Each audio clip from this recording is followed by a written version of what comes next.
Good morning, everybody, and a happy Saturday morning to you. I hope your week went well. A big thank you to Kai Lear on Twitter for the picture that you're looking at above. We have a lot of royal family stuff and a lot of Harry Meghan stuff. So let's just jump in and get there, shall we? Let's go. We're going to start off with the Duke and Duchess of Gloucester. Remember, they were in Denmark. Well, on May 6th, they visited a hearing aid group called Windex in Denmark. It was one of the engagements they did before they came home. They both use hearing aids, and she was actually fitted for a hearing aid while she was there. Also, while they were in Denmark, the Duke of Gloucester is the patron of the Royal Institute of British Architects, and the Duchess of Gloucester, the two of them, went to Venice Danish Architecture Center. They also visited a museum, and then, of course, they returned to London. All right, let's move on to Secret Weapon Sophie. She is patron of the London Children's Flower Society, and she visited Newman Catholic College in London on May 7th to plant the Duchess of Edinburgh chrysanthemum. Now, the actual reason she was there was to celebrate the school's gardening projects. Apparently, this is a thing there. Ooh, love it. And I love what she's wearing. Good for her. All right, let's move on now to King Charles, who went down the Thames to visit the Thames Tideway Tunnel project, and he went via a hybrid Thames Clipper vessel called the Mars Clipper, aka it's an Uber boat.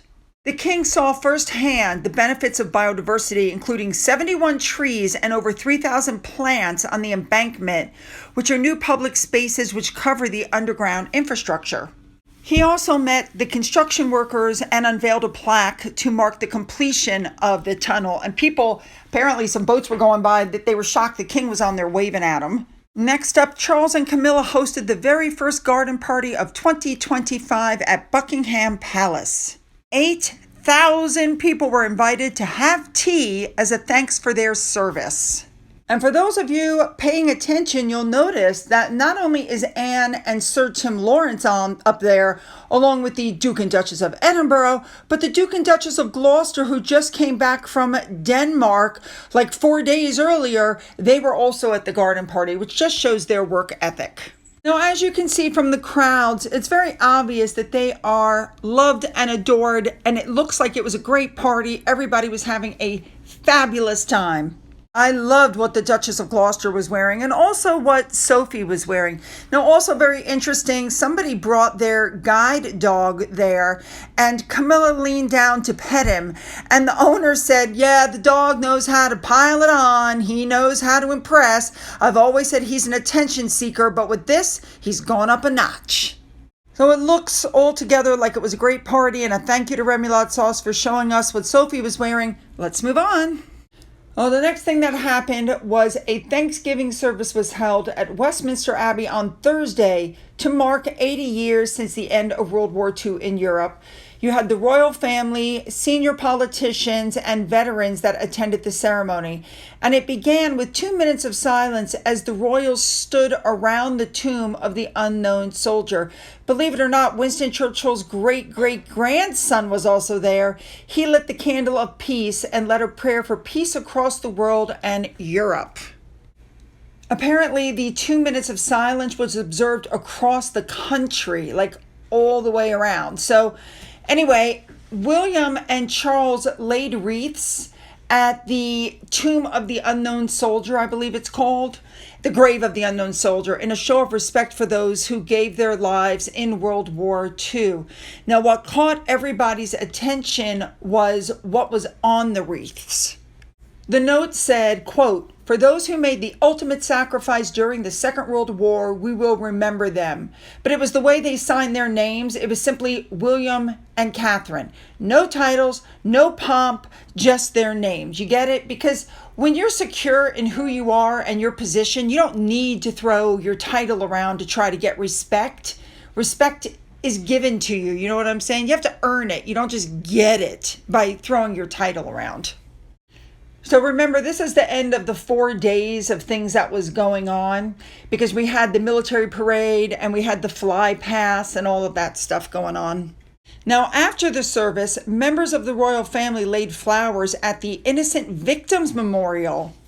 I didn't know about this, and I certainly didn't see it when I was in London, but apparently just outside the west door of Westminster Abbey is the memorial. It's a large circular slate memorial, slightly raised on a stone base, and it was done by an Irish sculptor, and it was unveiled in October of 1996, and it's to remember the civilians, men, women, and children, who were suffered through the war. Apparently, flowers are regularly laid on the memorial by organizations and individuals. Again, I didn't even know this existed. Cool. A big thank you to Remoulade Sauce for showing us what Catherine, Sophie, and the Queen were wearing for these events. And later that night, it was on to the next event. But before we do, I want to talk about these articles that came out. I'm not sure why the press chose to do this. This is a very solemn occasion. It's very important. And there multiple articles are coming out about the earrings Catherine was wearing because they were once Diana's and she wore them with her quote unquote revenge dress in 1994. Okay, so what? I mean, you expect these earrings to never be worn? Why are you focusing on this when there's so much other stuff to focus on? So when all of that was over, it was time for the evening events. Apparently, there was a celebratory concert at the Horse Guards Parade that concluded the UK's VE Day victory in Europe commemorations. Catherine showed up. People apparently weren't expecting her. She looked absolutely gorgeous. Veteran Harry Richardson snuck a little smooch from Catherine, and they were there along with 12,000 attendees at this concert, but of course they were up in the royal box. Also in that area were 6 veterans and Londoners who had been evacuated from the city as children during the war. How is that? Presenter Zoe Ball praised the veterans in attendance, and the network said that the VE Day 80, a celebration to remember, will combine music, storytelling, and tributes in a moving salute to those who served and sacrificed during World War II. There were a lot of lineups. First of all, Sir Keir Starmer was spotted in the box next to them. But anyway, going back, the star-studded lineup of performers had Samantha Barks, Flor East, John Newman, lots of big people, Mary Berry, Brian Cox, lots of people. Secret Weapon Sophie was sitting there looking all pretty and pink. I just love her. Anyway, the king got up to give a speech, and he used the words of his late grandfather, George VI, in the speech to say, "We shall have failed, and the blood of our dearest will have flowed in vain if the victory that they died to win does not lead to a lasting peace." Oh, such amazing words. And like I said, this came from King George, and it was made during a radio broadcast on VE Day in 1945. The king was talking. He said we need to rededicate ourselves to peace. And a picture was, they panned over to Queen Camilla, and she was fighting back tears as he was talking. Very moving speech he gave. A big thank you once again to Remoulade Sauce for showing us everything that Sophie was wearing and that Princess Catherine was wearing. All right, let's move on to our Harry Meghan stuff. So, of course, now Harry has to do something for VE Day, but he doesn't have anything, but he's still playing royal. So what does he do?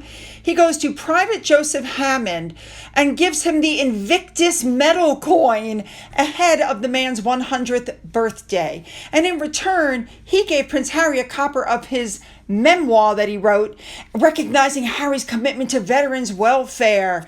And apparently the meeting took place in Ghana. So while they were out with Invictus. So he's still trying to play royal family. You know what I mean? All right. Let's talk now once again about Harry and Sentebale. He is gone from Sentebale. As a matter of fact, he's gone from everything except the 2 charities in the UK that he's patron of. In other words, he was getting money from these charities. Everything was a cash cow. And of course, even Archewell, they're allowed to keep 95% of all donations. So now, suddenly, he's come up with something for the Diana Awards called Pledge to Invest. We discussed this yesterday, but some more information has come out, so let's just cover it. I'm wondering about this, and I've said it before and I'm saying it again. This is the one charity that is still between Harry and William. So I'm wondering how Harry was able to set this up for Diana and not cover it with William first. You guys get what I'm saying? How is he setting this up? Now, to become a partner, you better have some serious cash. That's how much they expect from you yearly. How much of this goes into Harry's pocket? Don't know. But personally, I don't know how he did this without running it past William. I've said it before, I'm going to say it again. I almost feel like Harry, since he's always eating out and dining out on his mother's memory, and Diana was my mother.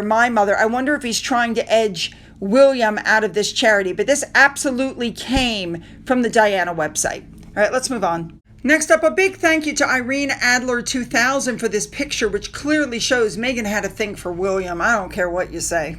All right, here's our big story for today. Meghan Markle might be getting sued by somebody who watched her With Love Meghan show. You guys remember when she did, I love to make bath salts for people and put it by the bed.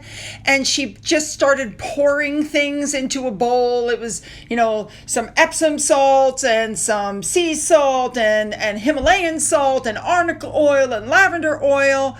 And she just put it all together. So one of the people who watched the show decided to try to copy the bath salt gift that Meghan made. Skincare experts have reportedly warned viewers repeatedly that Meghan's DIY bath blend can have serious risks, and that's happened since they dropped the episode. Well, this person didn't hear about the warnings and pushed forward with dissolving the mixture in warm water in her bathtub, and then she soaked her body. She goes, initially I experienced a mild tingling sensation without any discomfort. But as the water level rose to cover my legs and reach my buttocks, I began to feel burning and significant discomfort in those areas. She now has catastrophic burns. She has experienced intense burning whenever water touches the affected areas. And then it got worse because the burns turned into painful ulcers that continue to plague her up until now. The burns still haven't healed and are very uncomfortable, and the others are just sore as heck to touch. And since the incident, the woman claims she has endured persistent burning discomfort and the emergence of new blister-like sores and ulcers daily. This woman apparently has an autoimmune condition and a compromised immune system, and she's got diabetes. So she's like, listen, I'm willing to settle my differences without filing a lawsuit, emphasizing a reasonable financial settlement must be guaranteed to achieve a peaceful resolution. Otherwise, she's going to, sue her in court. She said that the money would cover her medical expenses, her pain and suffering, and the future costs stemming from the long-term effects of her injuries. She has also demanded $10 million from Meghan, Netflix, and Archwell Productions for their, quote, reckless disregard of public safety and to deter similar conduct in the future. And a threatening letter to the parties read that these damages account for emotional distress, potential PTSD, loss of confidence in appearance, disfigurement, shortened life expectancy, and long-term medical care for injuries that may worsen over time. Now, Meghan didn't take this woman's threats lying down. Her lawyers swiftly disputed the claims. In a legal response, she said the fans should have been aware of the risks as someone suffering from diabetes. The attorney said this woman should have known that the ingredients were unsuitable for people with diabetes instead of blaming Meghan for the unfortunate outcome of using her bath salt recipe.